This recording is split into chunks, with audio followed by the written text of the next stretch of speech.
युक्ताहार विहार से उचित भोजन करो। कई बार कहा है, शरीर को यदि कमजोरी महसूस हो रही तो दूध ले लिया, नहीं महसूस हो रही तो हाथ जोड़ दिया। नहीं आवश्यकता नहीं, जब होगी तो ले लेंगे, घर ही तो है ना। आवश्यकता है फल ले लीजिए, नहीं आवश्यकता है नहीं डालेंगे शरीर में। फल क्यों डालें, जरूरत नहीं तो हम क्यों डालें। जितनी आवश्यकता उतना भोजन पाया, नहीं तो राधे श्याम और पाइए आप।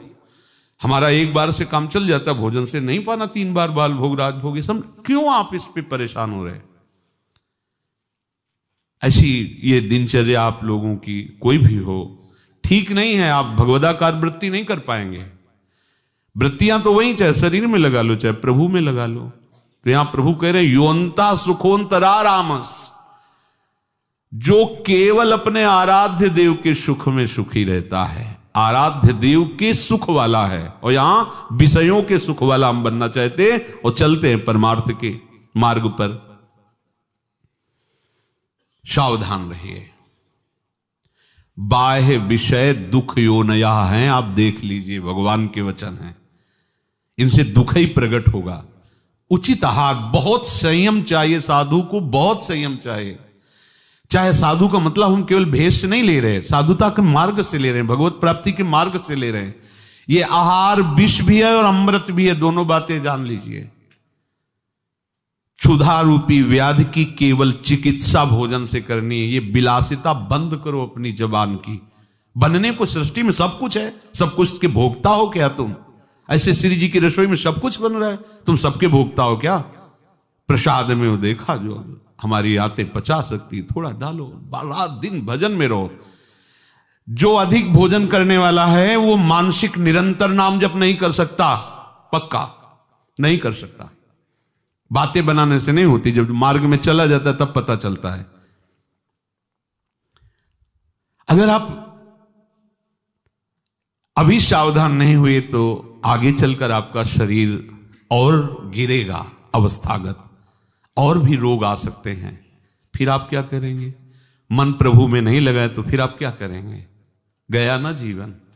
हमें वर्तमान में अपनी साधना का फल देखना है। आगे भगवत प्राप्ति होगी, प्रेम में डूबेंगे, वो प्रभु जाने। हमें वर्तमान में ये फल देखना है कि मेरा हर समय भजन होता है कि नहीं होता।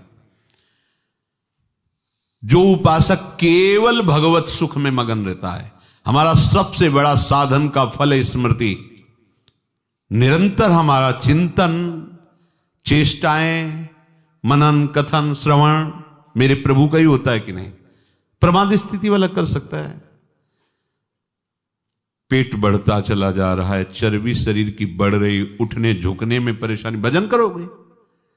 ये ऐसा क्यों हो रहा है? बिना आहार के हो रहा है क्या?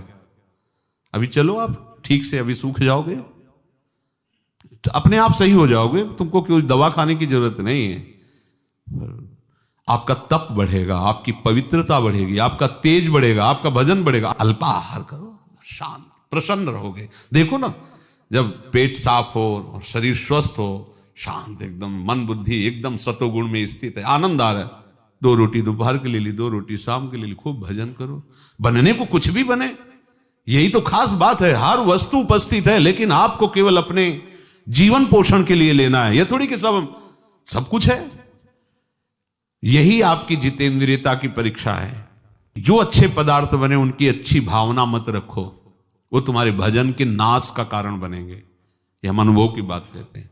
थोड़ा ले लिया, कभी बाई चांस वाली बात अलग है। थोड़ा गुलाब जामुन बट रहे, 1 रख, मन कह रहा 20, 1 रख दीजिए बस। पहली बार कह दिया, अब दोबारा हमसे मत पूछना। कोई पदार्थ थोड़ा रख लिया। आप ये बात को समझो, ये प्रवचन में कहने की बातें नहीं, पर इसलिए समझा रहे कि जैसे घर के सदस्यों को तो ऐसे हम आपको बता रहे, घर के सदस्य जैसे, ये बहुत आवश्यक है। ये भोजन जहर भी है, अमृत भी है, दोनों बातें समझ लो। ये आपका जो समय बर्बाद हो रहा है ना, नींद, प्रमाद स्थिति, निरंतर भगवदाकार वृत्ति न रहना, ये सब इसका मूल कारण आपका आहार है। कई दिन भोजन नहीं मिलता साधुओं को। ऐसा नहीं कि ऐसे कहीं डाउन मिले, ऐसा नहीं होता। उनका सिंहवत स्वभाव रहता है, क्योंकि संयम, साधु का अस्त्र संयम है, उपासक का अस्त्र संयम है। मान लो आप लोग संयम के मार्ग पर चल रहे हो, उतना केवल भोजन आज से पाओ, हमारी प्रार्थना मान लो, आज्ञा मान लो, उतना पाओ। सेवा में तुम्हें थकान न महसूस हो, प्रमाद स्थिति न हो, पेट में कब्ज न हो और मन प्रमाद में स्थित न हो।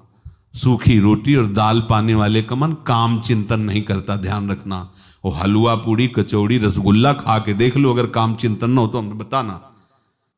ये प्रवचन पर्सनल है, आपके लिए है, अपने लिए है। इसको धारण करो तभी आगे बढ़ोगे। आप खान पान अपना ठीक नहीं रखेंगे तो साधना आपकी नहीं बनेगी, आप निराश हो जाएंगे भगवत मार्ग से। और प्रमाद स्थिति जरूर आ जाएगी अच्छे पदार्थ पाने वाले को। आप चैन से सो नहीं सकते, इंद्रियां आपको सोने नहीं देंगी। थोड़ा सा तो आप इस बात को समझिए, आप किस मार्ग के पथिक हैं। आप अच्छे अच्छे पदार्थ पाएंगे और चैन से सो जाएंगे, ऐसा कैसे हो सकता है? इंद्रियां बहुत बलवान, बलवान इंद्री ग्रामो विद्वानमपि कर सती। बड़े बड़े ज्ञानियों और विद्वानों को भी भ्रष्ट कर दे वो इंद्रियां।